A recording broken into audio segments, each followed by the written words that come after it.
All right. Welcome to the Embodied Aquarian Age podcast. This is your host, Emily Trinkaus. And today I'm thrilled to talk with Marguerite Rigoglioso.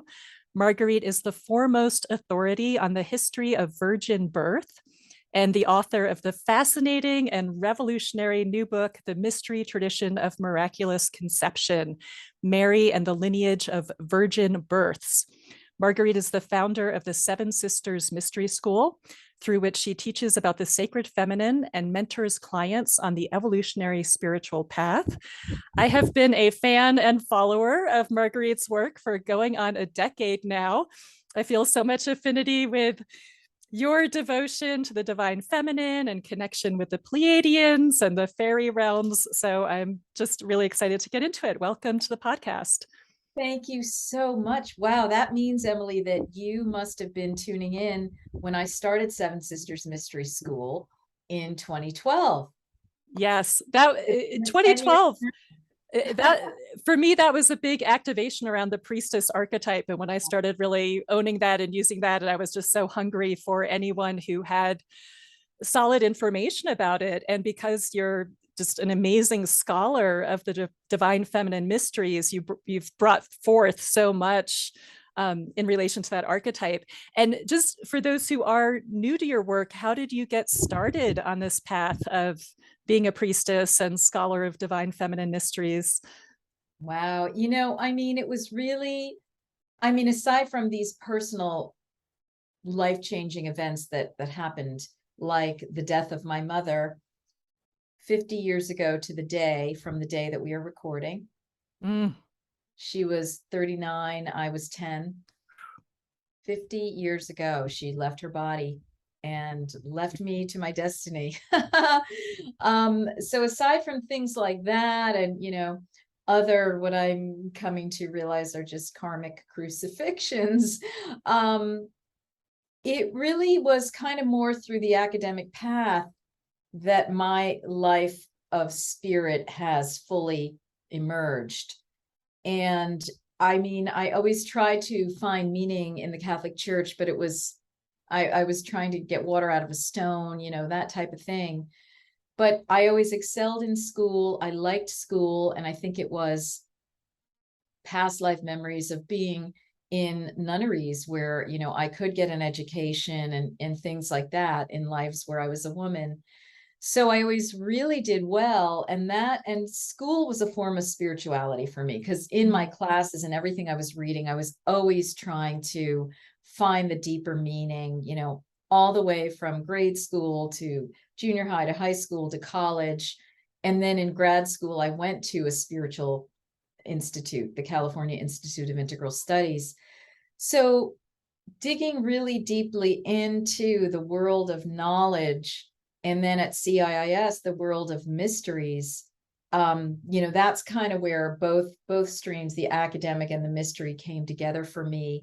And then I was able to just create a path for myself and move into more of the experiential, both through the things I was taking that were nourishing me, different programs that were non-accredited women's spirituality programs and courses, and then through what I was teaching, eventually moving more and more and more into the esoteric, into the experiential. And then in 2012, I basically left teaching academia formally and started Seven Sisters Mystery School. And that's what's been the vehicle for me to go deeper into this path, both for myself and as a form of service for others. Mm-hmm. Oh, I love that. I was on an academic path and unfortunately wasn't aware of places like CIIS when I was going down that road. So I ended up leaving academia because it felt so out of sync with my own spirituality and deeper passions. So that's exciting that you were able to combine the two and then go off in your own direction with that. I love the scholarship piece of your work, just that there is such a strong academic foundation for some pretty far out revelations, which is exciting. Right. It does ground it in the evidence, in the literature, in the myth, in the legend, in the history. And people like that because I'm not just, talking out of the side of my head. I'm using that material as the springboard for direct revelation. And then I would receive, this has always been my process, I'd receive direct revelation and then go find the evidence for it in books. Like that was in particular what was happening when I was writing my dissertation, which led to my 3 books on divine birth. And so that was a very exciting process, I have to say. Yeah. And I love the way that you combine, like you reference channeled work and your own direct experience along with the academic. And those are all sources of information that we need, and valid sources of information. That's right. Really important. Yeah. So let's get into it with the mystery tradition of miraculous conception. I love this book. This is mind blowing. This radically different perspective on Mother Mary. So we have this idea that Mother Mary was just this kind of innocent girl, and God came along and planted a baby in her. Oops, but you're talking about something very different. So can you talk a little bit about this lineage of divine birth that Mother Mary is or was part of? Yeah. So like from the religious scholarship perspective, when you start poking around the stories of Mary and her relatives and the Hebrew tradition, you start realizing, hey, there are actually a few stories of miraculous conceptions. What's that all about? Now, I didn't come at divine birth from the perspective of Mary.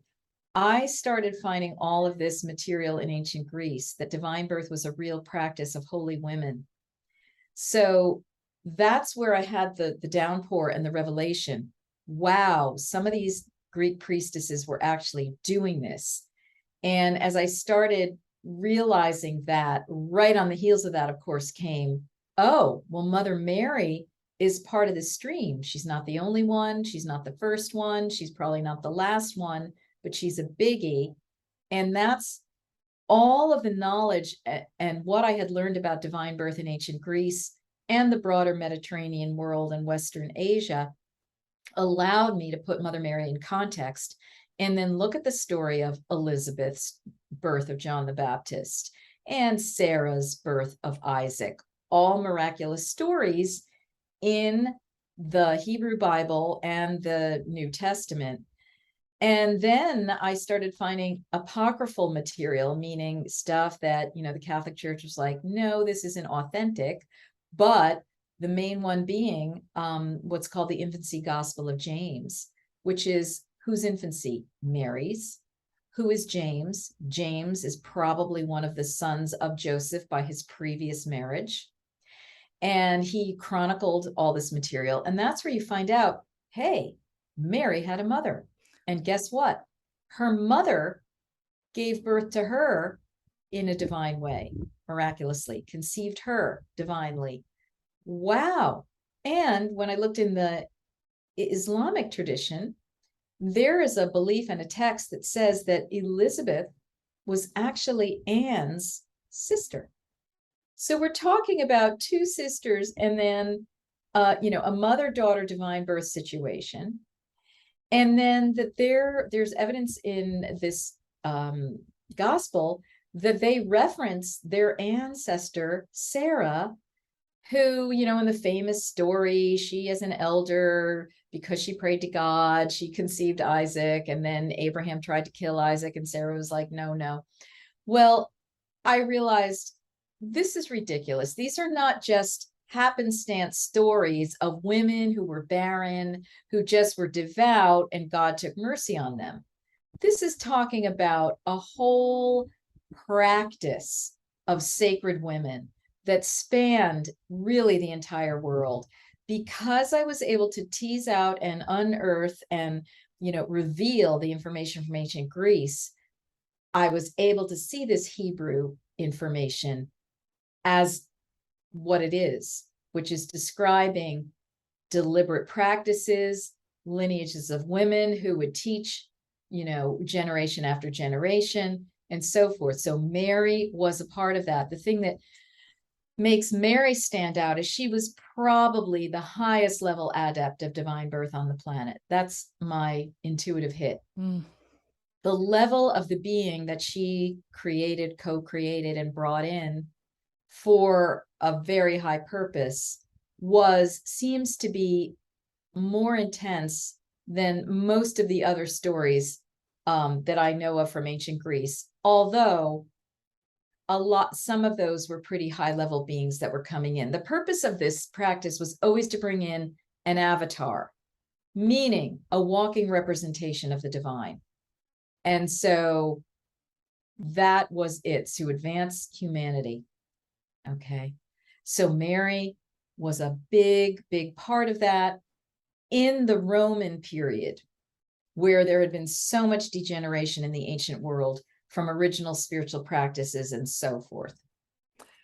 Right. And my understanding of that time period, when Christ was born, was that there were still remnants of the goddess religion, right? And it was a big turning point, or kind of a clashing of the new patriarchal religions and the older goddess religions. Is that correct?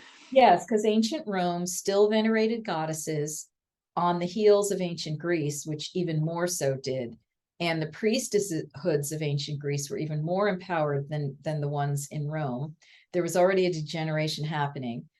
And then Rome was the last gasp of official goddess religion before the Catholic Church took over. Then the goddess religion was maintained in the countrysides, but then it was nearly eradicated with the witch burnings that were set about through the Catholic Church. But prior to Greece, you have Egypt. And prior to Egypt, you have all of what was going on in Africa and North Africa. And prior to that, you pretty much have Atlantis.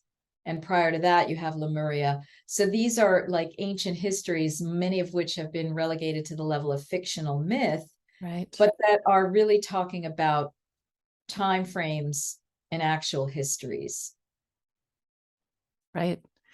Yeah. And why do you think it's so important to restory Mother Mary at this time? I mean, we've seen so much work on Mary Magdalene. That was also she was a big force in my life as well. Magdalene, which is all, very crucial as well. But why do you think this Mother Mary, this new understanding of Mother Mary, is so important to us right now?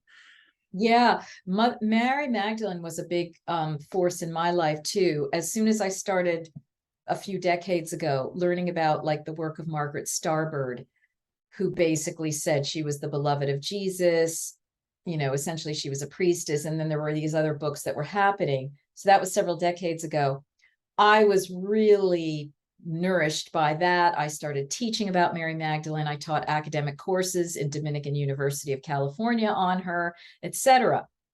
When I really moved into going deeper into my work in divine birth, that's when I realized, okay, now it's time for the awakening of Mother Mary. But I've kind of been sitting on this material for 10 years or more. Since my work, my dissertation came out in 2007. That's more than 10 years now.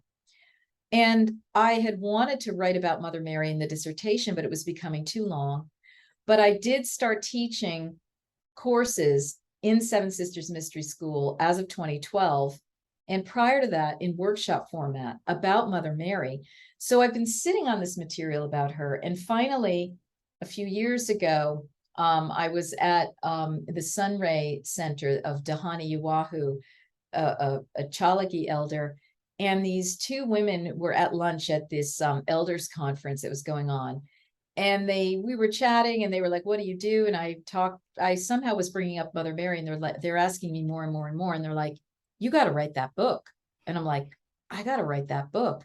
And then so I started writing all of what I had been teaching about Mother Mary. And I realized it had to break into two books. One was about her as a divine birth priestess, which is the book you have, The Mystery Tradition of Miraculous Conception. And another was about the rest of her life. And so that's going to be coming out. I'm finishing that up and we'll be seeking a publisher shortly.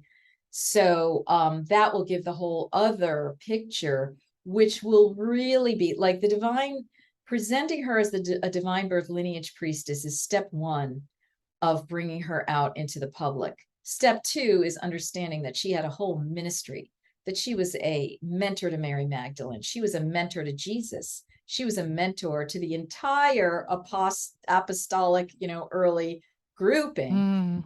And the reason why it's important to bring her out now is because our world is at a pivotal turning point where we absolutely need to restore the sacred feminine in our lives, in our world, as the necessary balancing factor to a world that's gone mad. Mother Mary is a major, major figure and player, healer, and mentor in this process. So we absolutely need to remove the veils on her so that we can move on with our own spiritual process. She's a teacher.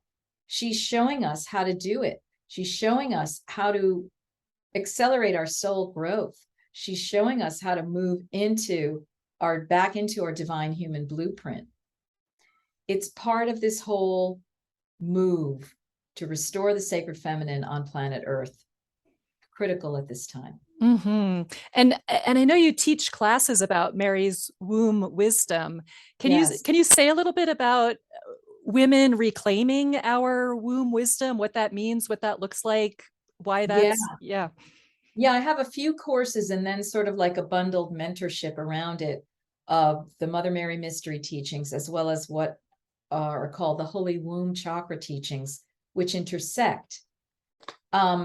When I learned about this material on the Holy Womb system, the Holy Womb Chakra system, understanding the womb as its own chakra, related to but separate from the second chakra. This was back in 2017, where my teacher, Cindy Lindsay, taught the material she had learned from Swami Sri Kaleshwar of India, who had lived a brief 36 years and crossed over in 2012, that fateful year, but not before leaving a whole bunch of information that came from what he called the ancient palm leaf manuscripts, literal material that had been written down on palm leaves by ancient sages, including, he says, Jesus, possibly even Mother Mary, that had to do with the Holy Womb Chakra, what it was, why it was important, how to purify it, how to elevate it and empower it. Secret teachings that were hidden away for like millennia while the world went through its crazy, patriarchal cataclysm. And then it came out, timed capsules in the early 2000s with Sri Kaleshwar sharing this. Plus, he had his own past life memories of walking with the Holy Family. So that's in 2017 when I started learning about this material. I got certified to teach it. It's in, again, a number of these courses. And Kaleshwar, the amazing thing about him is, and it was the fourth day of 5 days of a workshop when we learned that Kaleshwar said, these Holy Womb teachings that you're receiving, the mantras, the yantras, the philosophical understandings, the empowerments, were done by Mother Mary. And she was the greatest holy person who ever walked the planet. She was the teacher and soulmate to Jesus. And I mean, we were all like weeping profusely during that lesson, hearing that information, because here was this Hindu man returning Mother Mary to us through the vehicle of ancient womb chakra teachings. It was like this unification, this bridging of all this material. We were like, oh my God, of course it all comes together. So it didn't have to be Hindu tradition over here, Mother Mary over here, never the twain shall meet. It's like he was helping just to create this amazing bridge for us to give ourselves permission to see Mary as a holy woman, as an ascended master who became a goddess, one with the divine, and to understand what some of her mechanisms were, her processes. He lays out her whole, how she did her meditations, that she had many, many human lives before she perfected herself into Mother Mary, and that all of this is open to us to understand, to practice, and to incorporate as a part of what needs to happen on the planet, this awakening to the holy womb, which is part and parcel of the feminine. There's a tremendous power in the womb, which is an integral part of the feminine, which is an integral part of what needs to be restored on the planet and in the cosmos, so that we can come into balance once again, harmonic balance, masculine, feminine, and get our world on the right timeline. Because that timeline has been hijacked. Mm-hmm. As the womb has been hijacked, you know, as you're speaking, exactly. It makes me think about how so many women have fibroids or reproductive issues, or, you know, something going on with their uterus. And right, and I am one of them. And I had a few miracle experiences happen through working with these mantras that I share with people, because I realized then, oh, that stuff is real. Those mantras send a vibration. They change your reality. There is a power to the womb, and I'm still discovering what it is, what it means to be a womb-empowered woman, how it affects you in your love life, how it affects you in your life as a priestess and a healer, how it affects you as a conceiver and mother, how it affects you as a creator on many different levels. Right. And I'm thinking too, and I think I remember hearing you say something about this in one of your interviews. It was a while back, so forgive me, but about how if we're not owning our wombs and really conscious of our own wombs, then they can be hijacked or occupied, or they have been done so on the physical level with all the rapes throughout the millennia. And they've been attacked, hijacked, subverted on the energetic plane. And that is something that an increasing number of young starseed women are starting to get hip to and speak about. For example, Lisa Renee, the great oracle, Z Earth Star, Indigo Angel. And I am going to be doing a workshop with Z Earth Star and Indigo Angel on this very thing, the September 9th through 12th, 2022 weekend, where we're each going to take a day and teach what we know and then have a panel together, because our information is starting to converge. And these younger women are getting deeper and deeper layers of what's going on. They're able to see the tags, the hijacking, the hooks that have gone on into the womb, how this relates to abduction, if you will, on the astral plane, and, you know, and how it relates to really the co-opting of the goddess and the inversion of her into like a demonic type of presence that we're having to deal with now, right? So it gets very deep, it gets very esoteric, it can get a little fascinating for some, scary for others, but ultimately it's empowering, because I believe we need to see this on the clairvoyant level so that we can release it. Mm-hmm. Could you, I mean, I know you have so much great information and courses and books, but just for people listening, like on a very basic level, is there, what would you say would be a first step in reclaiming our wombs energetically? Well, I would have to say, you know, go to my website, look under my courses, look under the Mary Womb Mysteries Intensive, and look at that package together, as well as the individual courses that make it up. There are a lot of free videos on there about what this is about, you know, the material. It will already start getting you stimulated. You can decide whether you want to take these courses and so forth, but it's already going to start this material percolating within your own mind. You might get a lot of direct information yourself, you know, for example. And in some of those, I'll offer like a little process by which you can start doing this clearing, doing this empowerment, connecting back with your mother. Like that's a critical piece. And we're all like, oh, I don't want to deal with my mother, you know. But hello, Sri Kaleshwar made it really clear. Well, you've got to, because you've got to clear your mother line going backward, and you're the one to do it, right? So that's just a little bit. I mean, I have tidbits all over and other free resources on my website. And then I would say, look at the work of Z Earth Star, look at the work of Indigo Angel, the free videos that they're doing, see what's getting stimulated. Look at the work of Lisa Renee, go to her energeticsynthesis.com and look at her, plug in keywords into her Ascension Glossary under her resources, plug in breeding programs, plug, like you'll start going down the rabbit hole of what's been going on with our wombs on and off planet. And really what's been going on with the womb of the goddess writ large, travesties of which are written into the mythology, like, gee, why is this god in this tradition raping that goddess? What is that story all about? That's not just like a fictional version of a human rape story. That's a cosmic travesty. We've got to get hip to that. This is telling us what went on and what we've got to heal from at every level of the hologram, every level of the cosmos, from down here on planet Earth to.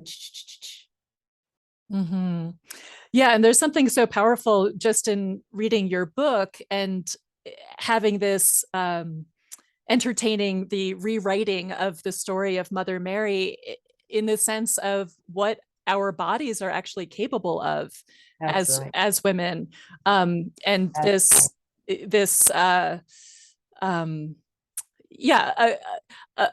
uplifting of possibility in terms of what we can create and who or whom we can create. And along those lines, and you do give some modern examples of women who create life without a partner. Do you think this is possible? And do you think this is like a step that needs to happen in terms of bringing in the divine beings? I think that there have been two high levels of bringing in beings, humans conceiving. One has involved parthenogenesis or virgin birth, and the other one has involved sacred marriage or very high tantra between people. Now, in the Holy Womb Chakra teachings, what Sri Kaleshwar has offered us is how to do this one through a 2-mantra practice that a couple engages in. One during sexual union, and then the other one, the mother takes over. He says that will bring in a divine child. So, anybody who's thinking of becoming pregnant, you might want to take that Holy Womb Chakra teachings and start practicing it. I think it's important to have the whole course so you have the context, you understand what's going on and what you're really doing. So I think that has been going on for quite some time. And then I think there's been parthenogenesis or virgin birth for quite some time.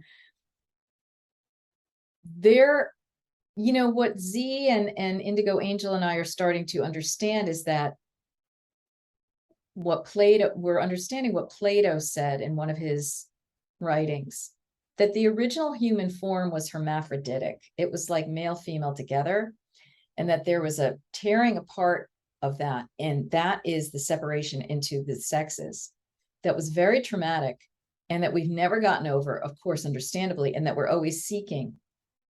Now, at some point, it seems that in Lemuria, it might have been ancient Mu, like the very early time, it may be that we were together like that as those beings, and we were giving birth, which seemed to be in a divine birth fashion, parthenogenetically.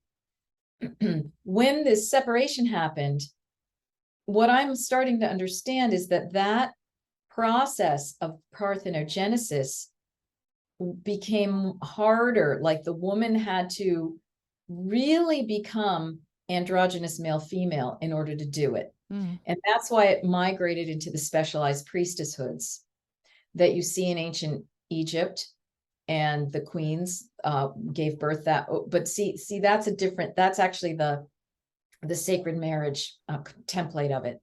The parthenogenesis is where we see Anne and Mother Mary and other stories into modern day, which I do talk about that a little bit in the mystery tradition of miraculous conception. And I've talked about it anecdotally, in interviews and so forth, that there are women who apparently have conceived in this way. So there's a history that we're starting to reconstruct as we put the puzzle pieces together. And as new oracles are starting to come in with additional pieces of information, we're like, oh my gosh. So that's kind of like the latest hot off the presses. And I think material that we're going to be looking at that September 9th weekend, 2022. Exciting. Can't wait. I thought it was so intriguing too, these stories about women who are past childbearing age, and we have those examples from the Bible, right? But then to flesh that out as maybe it took that much training and experience and spiritual wisdom and practice to be able to achieve parthenogenesis, which is part of why Mary was so advanced and miraculous, because she did it when she was quite young still. Yeah, 12. That's the thing, Emily. It's like one of the things I'm starting to realize as I massage this material and integrate it is that I think these women, because of their diet of purification, they were practically breatharians living on prana, and they ate very lightly and plant-based and things like that. They didn't have the need to menstruate ever. Now, that could be a controversial statement because in Mother Mary's infancy Gospel of James, it is saying that when she was 12, she started menstruating, and then the priest didn't know what to do with her and threw her out of the temple. However, the scholars can determine that there's older versions of this where she remained in the temple. Why would that be if menstruation became taboo?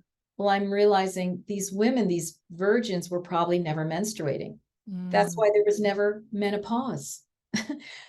They just went on with a capacity to conceive on into what we consider elder years. But they didn't. It was just, it took them a long time to get to the right energetic place where they could do it. Right. That would be the Anne, Mother Mary's mother. Elizabeth, the mother of John the Baptist. Sarah, the mother of Isaac. Right. Right. Amazing. Yeah. It's such a radical mind shift to consider those possibilities.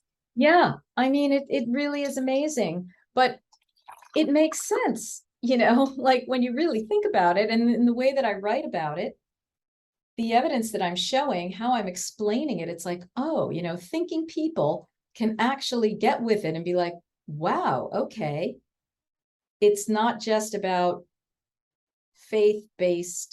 a faith-based concept. This is like a process that these women were going through. Doesn't that make sense? Right. And I was just thinking, it seems to reflect the whole shift from the teachings of Christ into Christianity, where initially I think Christ came in as an avatar to show us how it's done, but then it was turned into, oh, just have faith, just believe, just worship. And yeah, to control people. And then it became dogma, and then they twisted the teachings, and then they decided what they liked and what they didn't, and all the stuff in the Gnostic Gospels, which is where it's really interesting, got thrown by the wayside. But that's where the really cool teachings are. Everything gets hijacked. Mm-hmm. Yeah. Everything good will get hijacked in this world because we are in duality, and we have been in an epoch in which negative beings have really been feeding at the trough of planet Earth. Mm-hmm. So that they destroyed Eden, which is like a very ancient Lemuria and earlier, and then said, oh, there never was anything such thing as Eden or Lemuria or Atlantis. You're mistaken. You're making it up. That's crazy. And this is where the role of academia comes in, to be part of that hijacking. Right. And why we're annoyed with academia, because people go into these mindsets and get rewarded for perpetuating these mindsets, and get punished if they say anything else but. Right. Punished, crucified, You don't get tenure. You get dismissed. You get harangued. You get torn apart in a modern day witch burning, which looks a little different, but it's just discrediting. Okay. All these doctors that are having an alternative viewpoint to what's going on, that is a clear example of modern day witch burning. Yes. Yeah.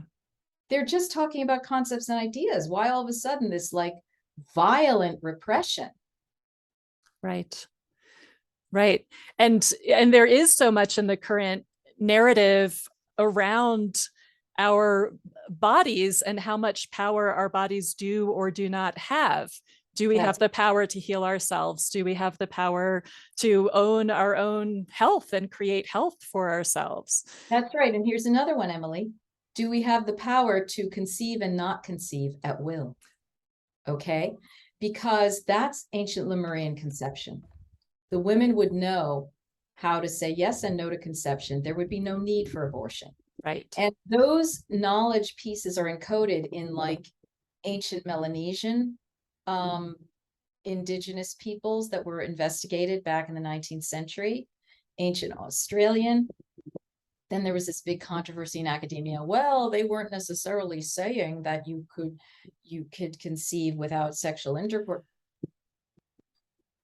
It's there if you know how to look, and that's Lemurian knowledge. So we don't even need abortion if we know how to govern how we're conceiving. Right. Right. Yeah, talk about a hijacking of the womb and a lack of ownership of our own wombs. We don't know how they work. We didn't get the operating instructions. That's right. We've lost so much and then get at the mercy of the gynecological establishment, which is like a torture chamber. It's akin to the torture implements that were in the witch burnings. If you go to the witch museum in like Italy, there's one of them there with these different torture devices and stuff. So it's like, I mean, not that all gynecologists are not well-meaning. It's just the base on which they don't even understand what's going on. Right. How torturous and disempowering of women it is. Right. Yeah. Okay. Well, I wanted to talk also about the Pleiades and the Pleiadians, these star beings who have played such a role in human history and also in divine birth. They come into your mystery tradition book as well. Yes. Yes. I mean, what I found through my research is that the Pleiades are mentioned in many cultures around the world, indigenous and ancient. If we go into Greece, they were considered essentially a star system that had these 7 female beings who came to planet Earth and were star seed conceivers that helped found large portions of the human race. That's what the Greeks say, plain and simple in their ancient texts. This is not a New Age channel thing. However, channelers will get into it because they're connecting with the astral communication of this place and building upon it, you know. And of course, the Pleiades, like Earth, has the good, the bad, and the ugly, you know, and they've got their own karma that they're trying to make up with humanity. But one of the stories is that they had 7 females who intersected with the Earth plane, and they brought in high-level beings to populate humanity, so that a lot of our DNA is actually Pleiadian, ultimately, if you think about it from that perspective. So why is this story in many, many cultures around the world? Well, because it's an ancient memory of something that actually happened. So when we start getting into that, we're like, wow, my gosh, who were these 7 sisters? You know, how do they relate to Mother Mary? How do they relate to Eve? How do they relate to all these stories? Eden, blah, blah, blah. Like we're trying to piece it together. Yeah. But yes, I have spoken and taught quite a bit on what I discovered about these Pleiades and these seven sisters, who I call the seven starseed mothers of humanity. And yes, they were considered virgins, but again, what you see in their story is the hijacking, because they ended up getting raped. Their conception of humanity was through rapes by Zeus, by Ares, and I think Poseidon. So it's like, oh my God, what the heck? It's now getting so complicated. And it wasn't just an easy, happy thing. It was fraught with some trauma and some hybriding by these Anunnaki beings. And that's what is in human DNA now. I mean, for people who can go onto those levels of the esoterics of it, it's pretty intense. For others, it's like, I don't know what you're talking about. And I don't care. Sounds crazy. Let me go over here. All right, these teachings are not for you then. That's all right. Right. Focus on Mother Mary, because she's pretty much universal. And what role do the Pleiadians play in terms of divine birth, like in Mother Mary's story, for example? Yeah, I mean, they were just simply another lineage that was practicing this conception process, or a version of it, in order to bring beings to the planet who could potentially be helpful. Despite the fact that Zeus raped some of them, the beings that were brought in were like Hermes Thoth, that great reincarnating teacher connected with Atlantis. They brought in the founder of Troy. They brought in the founder of Sparta, and a few other places that were still kind of matriarchal and trying to be elevated. So despite the fact that negative seed got into them, it's like their female energy was able to prevail in these conceptions, and these beings that were like these great kings that walked the planet did bring some benefit to the human race. It is said that that they were virgins, that they were priestesses, that they were sovereigns. So again, a complicated history. Now, how they relate to Mother Mary, it's, she was another high being in this universal panoply who was wanting to help Earth. She had a contract with Earth, just like these Pleiadian sisters had a contract with Earth. I think Mother Mary's conception was just much, much later. The Pleiadian conception story is almost like a humanity origin story. It goes back into the mists of time when the human organism was being formed by all of these conceptions and what some are calling experiments by interdimensional beings and so forth. So, all right, they're helping to form the human being. And then Mother Mary comes in during Rome, and she's like, wow, this is so messed up. Rome is a nightmare. Hey, folks, let's come in during this time period and seed in this high male being who's going to help reverse out some of the karma. Yeah. I think that timeline of 2,000 years ago is about right. So, most likely there's some kind of alliance or camaraderie or understanding, or, between the Holy Family and the Pleiades. I've never actually done an oracle on that, or, let me just like tune in for a minute. Do you want me to just see? I'd love it. Yeah.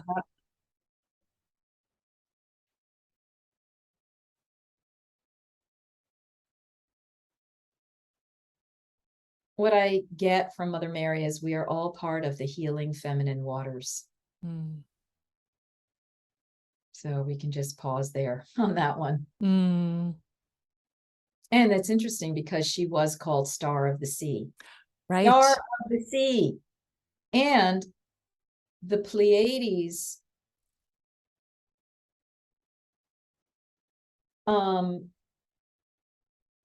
were related to Okeanos, which was the ocean of the earth, but it also was a star location or reference. So, these are all star beings, or what we're calling star, interdimensional beings in the complex ecosystem of life that is in the inner and higher planes. Mm-hmm.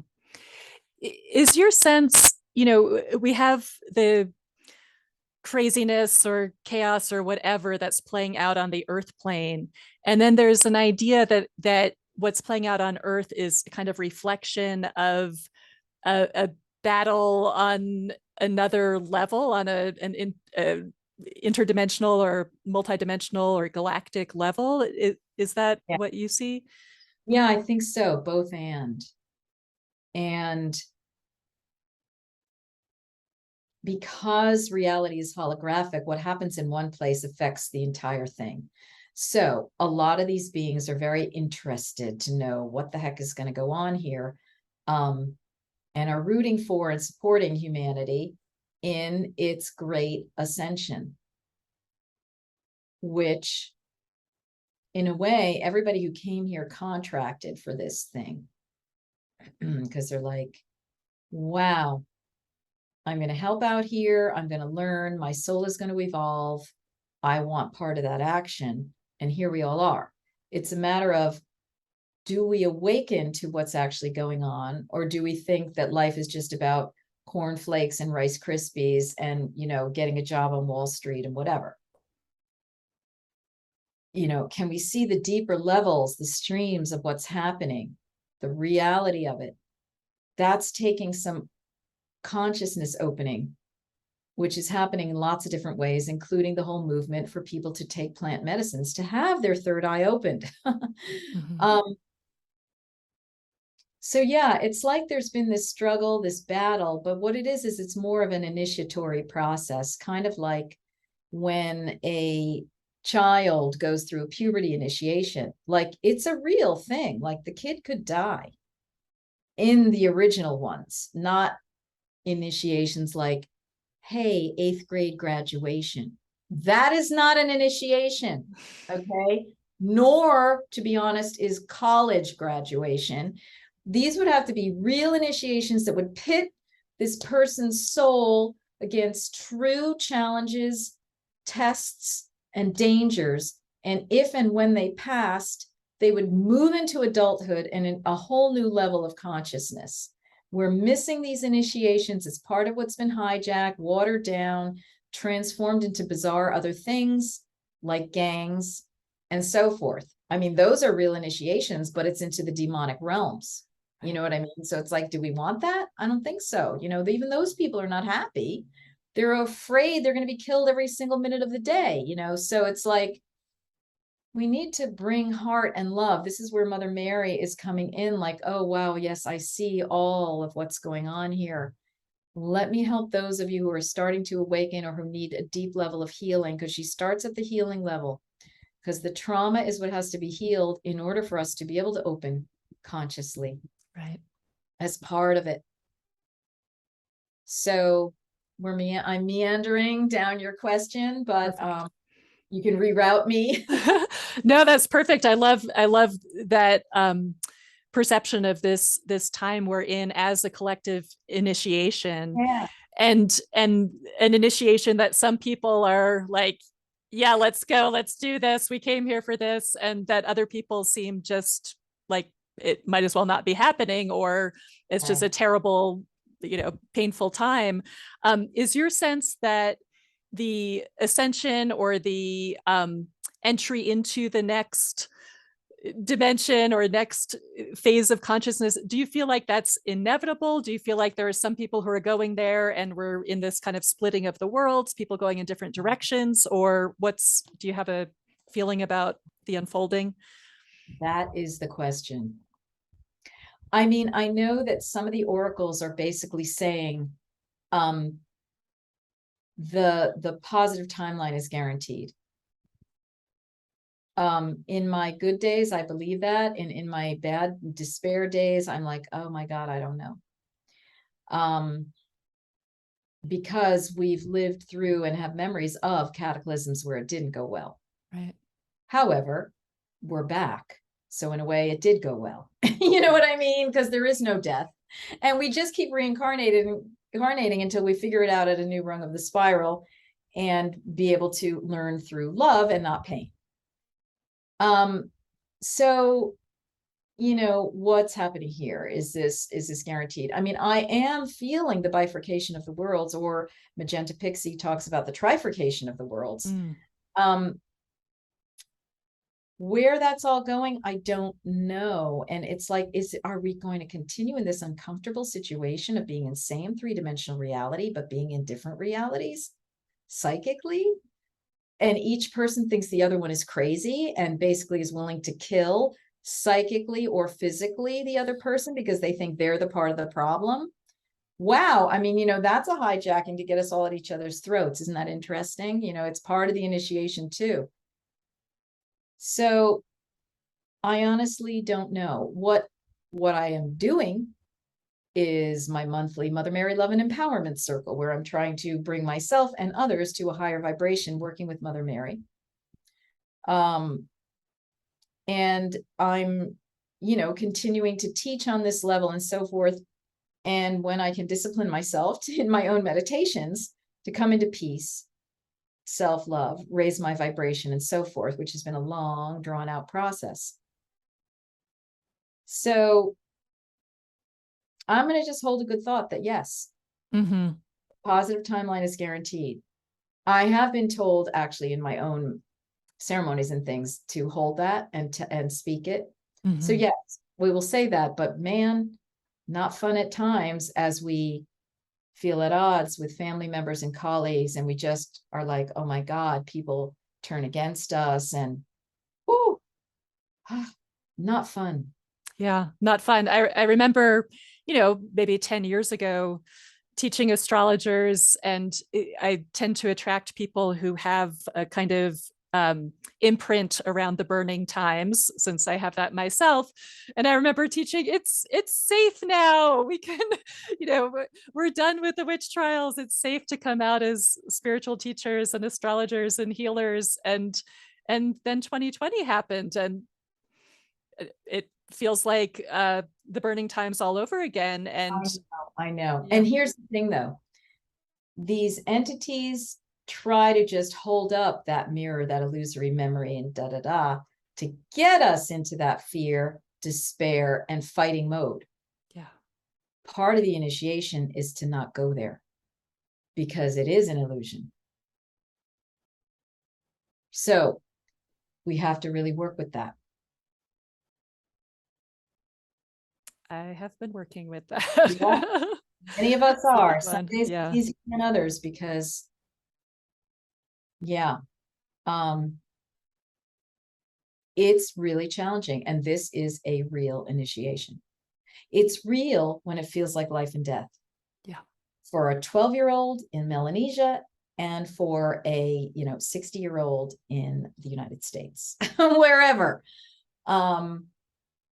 who thought that they were through all their initiations. Oh, okay, no, here we are. The biggest one of our lives. Right. Right. Yeah. Yeah. In our final few minutes, I wanted to ask you about Arthur and Guinevere and the Fae, because that's something you've brought into your work, or a piece of your work you're bringing through more recently. And that's another story that's just, I mean, I know for so many people, they have a lot of resonance with that, and myself included. And I'm just, so curious about how you see that story in relation to this time now, and how we can work with it, or what it has to teach us. That's right.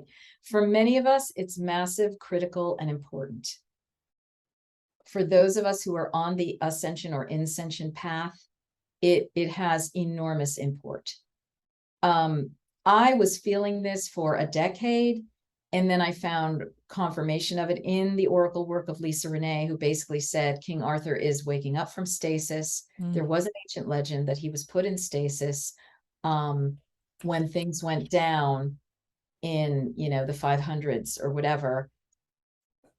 What I've found is that whole family is an octave iteration of the Holy Family.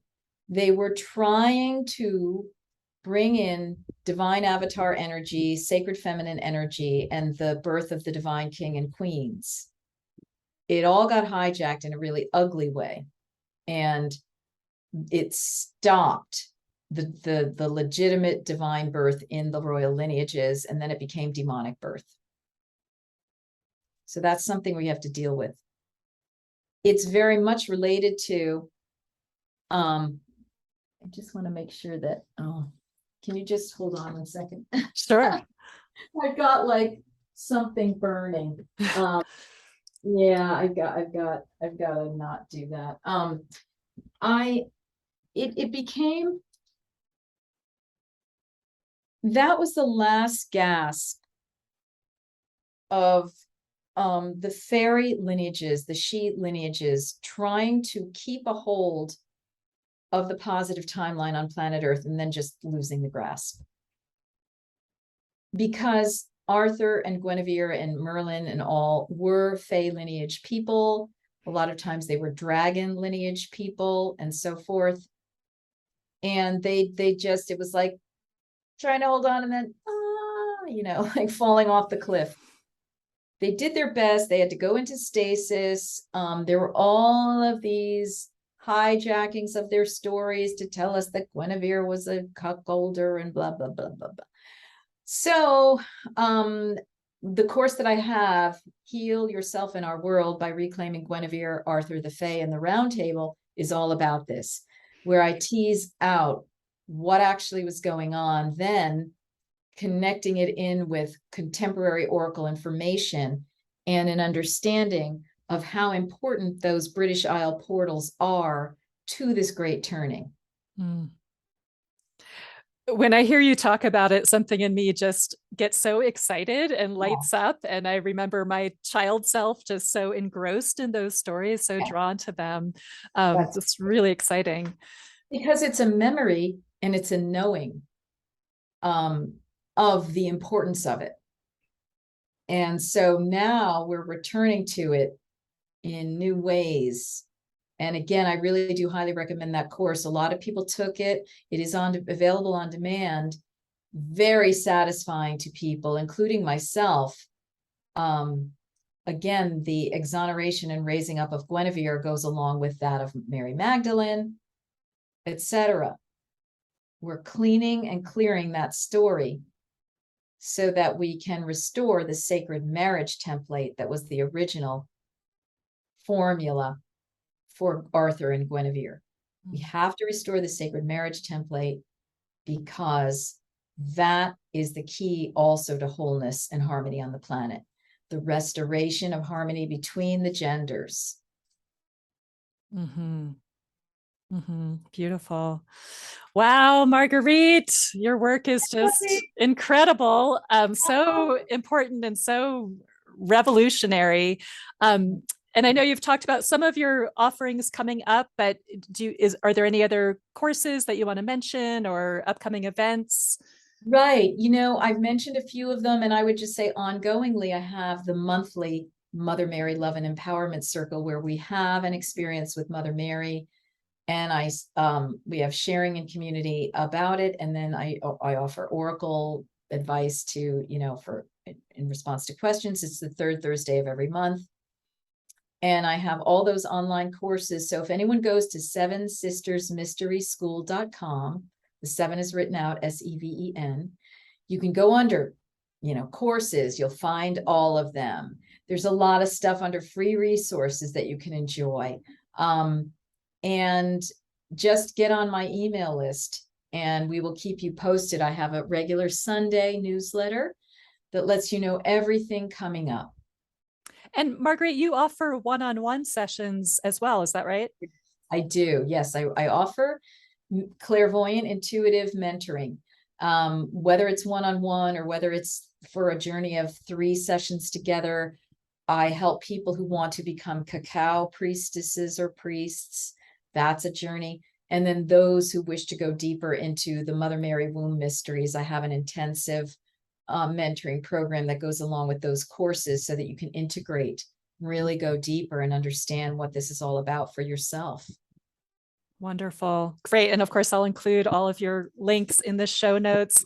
Thank you so much. It's really such an honor to get to talk with you, Marguerite. I just so value what you're up to in the world. Thank you for your devotion and service and all of the work that you do.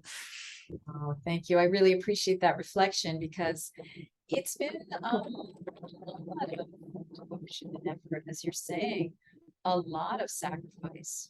These past 10 years have just not been the most fun, I have to say.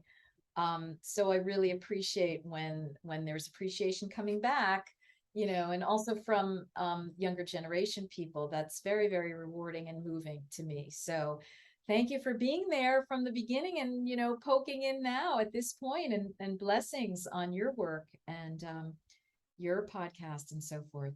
Thank you. Thank you so much, Marguerite. All right. Blessed be, and bye for now.